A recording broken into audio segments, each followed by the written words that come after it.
ನಮಸ್ಕಾರ. ರಿವ್ಯೂ ಚಾನಲ್ಗೆ ಸ್ವಾಗತ. ನಾನು ಸೌಖ್ಯ ಗಾಂವ್ಕರ್. ಪಾಕಿಸ್ತಾನಕ್ಕೆ ಏನು ಮಾಡಿದ್ದಾರೆ ನೋಡಿ ಮೋದಿ. ಸೀಕ್ರೆಟ್ ಈಗ ಬಟಾ ಬಯಲಾಗಿದೆ. ಮೋದಿ ಹೊರಗಡೆ ಜಗತ್ತಿಗೆ ಹೇಳಿದ್ದೊಂದು, ಆದರೆ ನಮಗೆ ಮಾಡಿದ್ದೇ ಒಂದು ಅಂತ ಈಗ ಪಾಕಿಸ್ತಾನವೇ ಬಾಯಿ ಬಡ್ಕೊಳ್ತಾ ಇದೆ. ಅಂಥ ಬೆಳವಣಿಗೆ. ಡೀಟೇಲ್ಸ್ ಇರ್ತಾ ಹೋಗ್ತೀವಿ. ಮಿಸ್ ಮಾಡದೆ ನಮ್ಮ ಚಾನಲ್ನ ಸಬ್ಸ್ಕ್ರೈಬ್ ಮಾಡಿ, ನಿಮ್ಮ ಅಭಿಪ್ರಾಯ ಕಮೆಂಟ್ ಮಾಡಿ ತಿಳಿಸಿ. ವೀಕ್ಷಕರೇ, ಗಡಿಯಲ್ಲಿ ಒಂದು ಕಡೆ ಉದ್ವಿಗ್ನ ಪರಿಸ್ಥಿತಿ. ಪದೇ ಪದೇ ಪಾಕ್ ಕಡೆಯಿಂದ ಡ್ರೋನ್ ಬರ್ತಿದೆ, ನಮ್ಮವ್ರು ಹೊಡೆದು ಹಾಕ್ತಿದ್ದಾರೆ. ಸಾಂಬಾ, ಪೂಂಚ್ ಬಳಿ, ಸುಮಾರು ಕಡೆ ಜಮ್ಮು ಕಾಶ್ಮೀರದ ಈ LOC ಮತ್ತು ಈ ಇಂಟರ್ನ್ಯಾಷನಲ್ ಬಾರ್ಡರ್ IB ಹತ್ರ ಕ್ರಾಸ್ ಮಾಡಬೇಕು ಅಂತ, ಗಡಿ ದಾಟಿ ಬರಬೇಕು ಅಂತ ತುಂಬ ಸಲ ಪ್ರಯತ್ನ ಮಾಡಿ ಹಿಮ್ಮೆಟ್ಟಿಸ್ತಿದ್ದಾರೆ, ಹೊಡೆದು ಕಳಿಸ್ತಿದ್ದಾರೆ, ವಶಪಡಿಸ್ಕೊಳ್ತಿದ್ದಾರೆ. ಕೆಲವೊಂದು ಹಾಗೆ ವಾಪಸ್ ಹೋಗ್ತಾ ಇದೆ. ಇದೆಲ್ಲ ಗಮನಿಸ್ತಾ ಇದ್ದೀವಿ. ಗಡಿಯಲ್ಲಿ ಪರಿಸ್ಥಿತಿ ನೋಡಿದ್ರೆ ಯಾವುದೇ ಸಮಯದಲ್ಲಿ ಏನು ಬೇಕಾದರೂ ಎಸ್ಕಲೇಟ್ ಆಗಬಹುದು. ಭಾರತ ಪಾಕ್ ನಡುವೆ ಯಾವುದೇ ಸಮಯದಲ್ಲಿ ಯುದ್ಧ ಬ್ರೇಕ್ಔಟ್ ಆಗಬಹುದು ಅನ್ನೋ ಸುಳಿವುಗಳು ಸಿಗ್ತಿದ್ದಾವೆ. ಬಾಂಗ್ಲಾದಲ್ಲಿ ಹೆಚ್ಚಾಗಿರುವಂಥ ಒತ್ತಡ, ಆ ಕಡೆ ಅಮೆರಿಕದ ಮನಸ್ಥಿತಿ ಏನಾಗಿದೆ ನೋಡ್ತಾ ಇದ್ದೀವಿ. ಇದರ ನಡುವೆ ನೋಡಿ, ಪಾಕಿಸ್ತಾನ ಬಿಚ್ಚಿಟ್ಟಿರುವಂಥ ದೊಡ್ಡ ಸತ್ಯ. ಆಪರೇಷನ್ ಸಿಂಧೂರದಲ್ಲಿ ಅಸಲಿಗೆ ಮೋದಿ ಉಗ್ರರನ್ನು ಮಾತ್ರ ಹೊಡೆದಿಲ್ಲ. ಹೊರಗಡೆ ಜಗತ್ತಿಗೆ ಭಾರತ ಹೇಳ್ಕೊಂಡಿದ್ದು ನಾವು ಉಗ್ರರನ್ನು ಹೊಡೆದಿದ್ದೀವಿ ಅಂತ ಅಷ್ಟೇ. ಕಾಶ್ಮೀರದಲ್ಲಿ ಪಹಲ್ಗಾಮ್ನಲ್ಲಿ 26 ಅಮಾಯಕ ಪ್ರವಾಸಿಗರನ್ನು ಹತ್ಯೆಗೈದಿದ್ದಕ್ಕೆ ಪ್ರತೀಕಾರವಾಗಿ ಭಾರತ ಕೈಗೊಂಡ ಆಪರೇಷನ್ ಸಿಂಧೂರದಲ್ಲಿ ಪಾಕಿಸ್ತಾನದ ಒಳಗಡೆ ವಿಧ್ವಂಸ ನಡೆಸಿದ್ದಾರೆ ಮೋದಿ. ಹೊರಗಡೆ ಬರೀ ಉಗ್ರರನ್ನು ಹೊಡೆದಿದ್ದೀವಿ ಅಂತಿದ್ದಾರೆ. ಉಗ್ರರಷ್ಟೇ ಅಲ್ಲ, ಪಾಕಿಸ್ತಾನ ಸರ್ಕಾರವನ್ನೇ ಶೇಕ್ ಮಾಡಿದ್ದಾರೆ ಅಂತ ಹೇಳ್ತಿದ್ದಾರೆ. ಈಗ ಯಾರು ಹೇಳ್ತಾ ಇರೋದು? ಈತ ಹಾಫೀಜ್ ಅಬ್ದುಲ್ ರೌಫ್, ಲಷ್ಕರ್ ಸಂಘಟನೆಯ ಉಗ್ರ ಮತ್ತು ಜಾಗತಿಕ ಉಗ್ರ ಹಣೆಪಟ್ಟಿ ಇರುವಂತಹ ಒಬ್ಬ ಲಷ್ಕರ್ನ ದೊಡ್ಡ ತಲೆ. ಈಗ ಒಪ್ಕೊಳ್ತಾ ಇರೋದು. ಮೋದಿ ಹೇಳಿದ್ರು ಅವತ್ತು ಏನಂದರೆ, ಪಾಕಿಸ್ತಾನದ ಬರೀ ಮುರಿಡ್ಕೆ ಅಲ್ಲಿ ಟೆರರ್ ಕ್ಯಾಂಪ್ಗಳನ್ನು ಮಾತ್ರ ಗುರಿಯಾಗಿಸಿ ದಾಳಿ ನಡೆಸಿದ್ದೀವಿ ಅಂತ. ಆದರೆ ಪಾಕಿಸ್ತಾನದ ಮೇಲೇನೇ ದಾಳಿಯಾಗಿದೆ. ಬರೀ ಉಗ್ರರ ಮೇಲಷ್ಟಲ್ಲ, ಪಾಕಿಸ್ತಾನದ ವಿವಿಧೆಡೆಗಳಲ್ಲಿ ಭಾರತ ದಾಳಿಯಾಗಿದೆ. ಕೇಂದ್ರ ಸ್ಥಾನವಾದ ಮುರಿದ್ಕೆ ಮಸೀದಿಯನ್ನು ನಾಮಾವಶೇಷ ಮಾಡಿ ಹಾಕಿದೆ ಭಾರತ. ಸ್ವತಃ ಹಾಫೀಜ್ ಅಬ್ದುಲ್ ರೌಫ್ ಹೇಳ್ತಾನೆ, ಈ ದಾಳಿಯಿಂದ ಪಾಕಿಸ್ತಾನ, ಇಡೀ ಪಾಕಿಸ್ತಾನ ಅಕ್ಷರಶಃ ಈ ದಾಳಿಯಿಂದ ತಲ್ಲಣಗೊಂಡಿತ್ತು. ಎಷ್ಟು ದಿನ ನಡೆದಿದ್ದ ದಾಳಿ ಅದು? ಬರೀ 4 ದಿನಗಳಲ್ಲಿ ಸಂಪೂರ್ಣ ಕಾರ್ಯಾಚರಣೆ ಫಿನಿಶ್ ಆಗಿದೆ.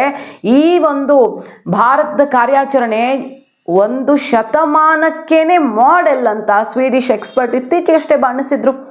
ಇಂಥದ್ದೊಂದು ಕಾರ್ಯಾಚರಣೆ. ಭಾರತ ಮಿಲಿಟರಿ ಪವರ್ ಹೆಂಗಿದೆ ಅಂದರೆ, ತಿಂಗಳಾನುಗಟ್ಟಲೆ ಯುದ್ಧ ನಡೆದಾಗ ಏನಾಗುತ್ತಲ್ಲ, ಅದನ್ನು 11-12 ಏರ್ ಬೇಸ್ಗಳು, ಅವ್ರು 150 ಉಗ್ರರ ಫಿನಿಶು, ಸಿಕ್ಕಾಪಟ್ಟೆ ವಿಧ್ವಂಸ ಮಾಡಿ ಬಂತು.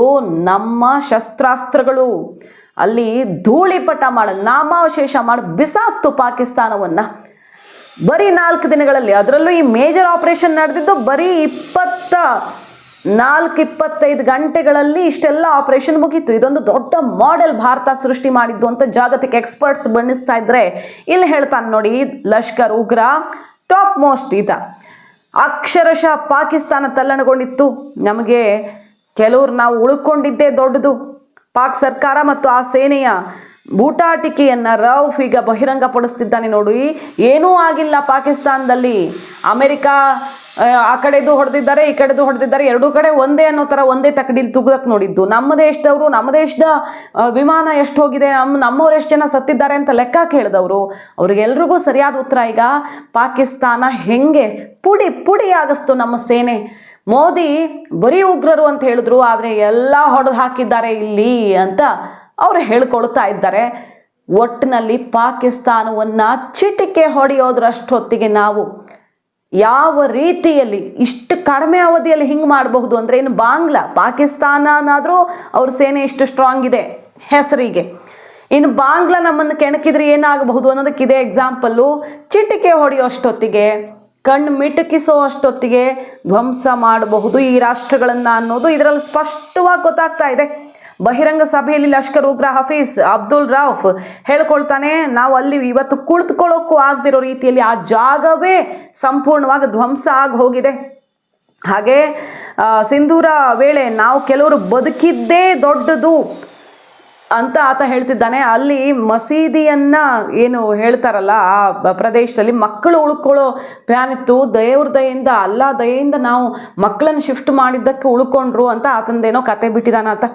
ಪೂರ್ಣವಾಗಿ ಕುಸಿದು ಹೋಗ್ಬಿಟ್ಟಿದೆ ಲಷ್ಕರ್ ಮತ್ತು ಈ ಉಗ್ರರ ತರಬೇತಿ ಕೇಂದ್ರ, ಆ ಮುರಿದ್ಕೆಯ ಮಸೀದಿ ಪೂರ್ಣವಾಗಿ ಇವತ್ತಲ್ಲಿ ಮಸೀದಿಯೇ ಇಲ್ಲ, ಆ ರೀತಿಯಾಗಿದೆ ಅನ್ನೋದನ್ನು ಹೇಳ್ತಾ ಇದೆ. ಮತ್ತು ಅಕ್ಷರಶಃ ಸರ್ಕಾರದ ಪ್ರಮುಖರೆಲ್ಲ ಹೋಗಿ ಅಡಗಿಕೊಳ್ಳುವ, ಬಂಕರ್ ಸೇರುವಂತಹ ಪರಿಸ್ಥಿತಿ ಇತ್ತು ಅಂತ ಇತ್ತೀಚೆಗಷ್ಟೇ ಸರ್ಕಾರದ ಪ್ರಮುಖರೇ ಒಪ್ಪಿಕೊಂಡಿದ್ರು. ಮತ್ತು ಅಮೆರಿಕ ಮಧ್ಯಪ್ರವೇಶ ಮಾಡಿಲ್ಲ ಅನ್ನೋದನ್ನು ಇತ್ತೀಚೆಗಷ್ಟೇ ಪಾಕಿಸ್ತಾನದ ಸರ್ಕಾರದ ಪ್ರಮುಖರೇ ಒಪ್ಪಿಕೊಂಡಿದ್ರು. ಸೌದಿ ಅರೇಬಿಯನ್ನ ನಾವು ಕೇಳ್ಕೊಂಡ್ವಿ, ಸೌದಿ ಬೇಡ್ಕೊಂಡ್ವಿ, ಸೌದಿ ಭಾರತಕ್ಕೆ ರಿಕ್ವೆಸ್ಟ್ ಮಾಡ್ತು, ಆಮೇಲೆ ಮಾತುಕತೆ ಶುರುವಾಗಿದ್ದು ಅಂತ ಪಾಕಿಸ್ತಾನ ಹೇಳಿತ್ತು. ಅಲ್ಲಿಗೆ ಯಾರು ಮಧ್ಯಪ್ರವೇಶ ಮಾಡಿ ನಿಲ್ಲಿಸಿದ್ದಲ್ವೇ ಅಲ್ಲ, ಎಲ್ಲ ರಾಷ್ಟ್ರಗಳು ಸಹಜವಾಗಿ ಕಾಲ್ ಮಾಡ್ತಾರೆ ಯುದ್ಧ ನಡೀತಾ ಇದ್ದಾಗ, ಅಷ್ಟೇ ಅನ್ನೋದನ್ನು ನಾವು ಹೇಳೋದೇನು. ಪಾಕಿಸ್ತಾನವೇ ಆ ಸತ್ಯ ಬಿಚ್ಚಿಟ್ಟು ಅಮೆರಿಕಾಗೆ ಮಾಸ್ಟರ್ ಸ್ಟ್ರೋಕ್ ಕೊಟ್ಟಂಗಾಗಿತ್ತಿತ್ತು ಸತ್ಯ ಏನು ಅಂತ. ಮತ್ತು ಪಾಕಿಸ್ತಾನದ ಪ್ರಮುಖರೇ ತಮ್ಮ ವಾಯುನೆಲೆಯ ನಾಮಾವಶೇಷದ ಕಥೆಯನ್ನು ಹೇಳ್ಕೊಂಡಿದ್ರು ಏನಾಗಿತ್ತು ಅಂತ.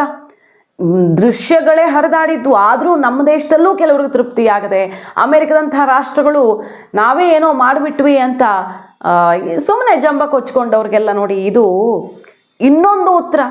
ಲಷ್ಕರ್ ಉಗ್ರನೊಬ್ಬ ತಮ್ಮ ಪರಿಸ್ಥಿತಿ ಎಷ್ಟು ಶೋಚನೀಯವಾಗಿ ಹೋಯಿತು ಪಾಕಿಸ್ತಾನದಲ್ಲಿ ಅನ್ನೋದನ್ನು ವಿವರಿಸ್ತಿರೋದು. ಭಯೋತ್ಪಾದಕರ ಅಡಗುದಾಣಗಳ ಮೇಲೆ ದಾಳಿ ಮಾಡಲಾಗಿದೆ ಅಂತ ಮೋದಿ ಹೇಳಿದ್ರು, ಆದರೆ ವಾಸ್ತವದಲ್ಲಿ ಪಾಕಿಸ್ತಾನವನ್ನೇ ಧ್ವಂಸ ಮಾಡಿದ್ದಾರೆ. ಈ ಯುದ್ಧದ ನಿಯಮಗಳನ್ನೇ ಬದಲಾಯಿಸಿ ಪಾಕಿಸ್ತಾನವನ್ನು ಕಂಗಾಲು ಮಾಡಿದ್ದಾರೆ ಮೋದಿ ಅಂತ ಹೇಳ್ತಾರೆ.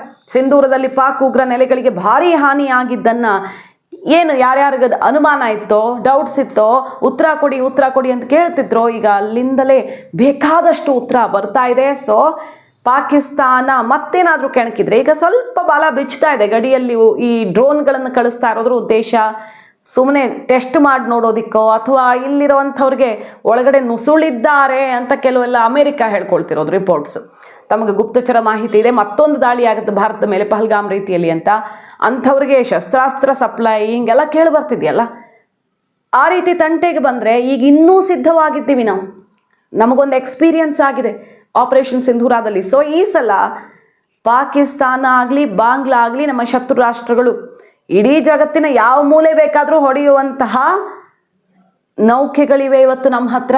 ಭಾರತದ ಶಕ್ತಿ ಸಾಮರ್ಥ್ಯವನ್ನು ಆಪರೇಷನ್ ಸಿಂಧೂರ ಕೆಲವೇ ಗಂಟೆಗಳಲ್ಲಿ ಸಾಬೀತುಪಡಿಸ್ತು, ಮತ್ತದು ಶತ್ರು ರಾಷ್ಟ್ರಗಳಿಗೆ ಅತಿ ದೊಡ್ಡ ಸಂದೇಶ ಅನ್ನೋದನ್ನು ಕ್ಲಿಯರ್ ಕಟ್ಟಾಗಿ ಅರ್ಥ ಮಾಡ್ಕೊಳ್ಬಹುದು. ಮಾಹಿತಿ ಇಷ್ಟ ಆಗಿದ್ರೆ ಮಿಸ್ ಮಾಡಿದ್ರೆ ನಮ್ಮ ಚಾನಲ್ನ ಸಬ್ಸ್ಕ್ರೈಬ್ ಮಾಡಿ, ನಿಮ್ಮ ಅಭಿಪ್ರಾಯ ಕಮೆಂಟ್ ಮಾಡಿ ತಿಳಿಸಿ. Thank you.